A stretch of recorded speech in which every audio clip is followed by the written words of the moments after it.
बंद कमरे का रहस्य। एक समय की बात है। एक छोटे से गांव में एक सरकारी प्राथमिक स्कूल था। स्कूल बहुत सुंदर था। हर सुबह गांव के बच्चे हंसते खेलते पैदल स्कूल जाते थे। उन बच्चों में एक लड़का था, आर्यन। आर्यन बहुत होशियार और समझदार था।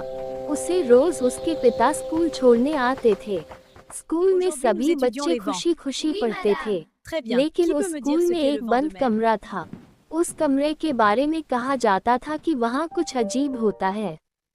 एक दिन आर्यन, दीपक, विहान और वरुण चारों दोस्त उस कमरे के बारे में बात करने लगे। वरुण बोला, कहते हैं उस कमरे में भूत रहता है।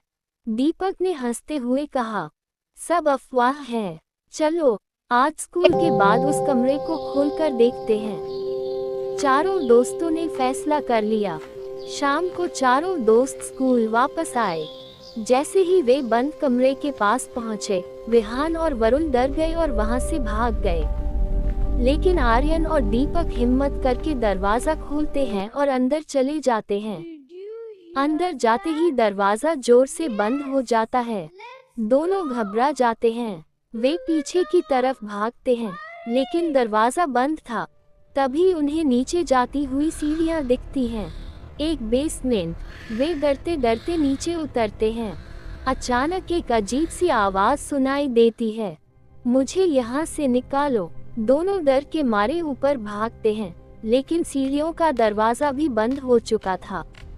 तभी पीछे से किसी के कदमों की आवाज आती है। वे मुड़कर देखते हैं, एक भूतिया बच्चा उनके सेंट खड़ा था। दोनों किसी तरह भागकर कमरे से बाहर निकल जाते हैं। स्कूल से बाहर निकलते ही दीपक को लगता है कि कोई परछाई उसका पीछा कर रही है। वह और आर्यन दौड़ते हैं। तभी आर्यन को उसके पिता दिखाई देते हैं।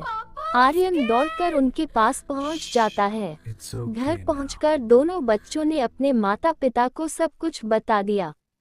आर्यन इतना डर गया था कि वह बीमार पड़ गया। उसे रात में भूत के डरावने सपने आने लगे।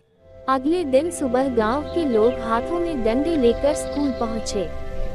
वे अपने साथ एक पंडित जी को भी ले गए।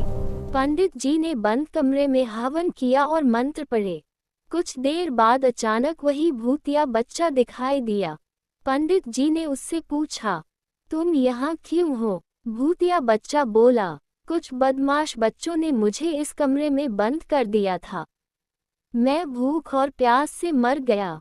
मेरी आत्मा यही भटक रही थी। ये सुनकर गांव वालों की आंखें भर आईं।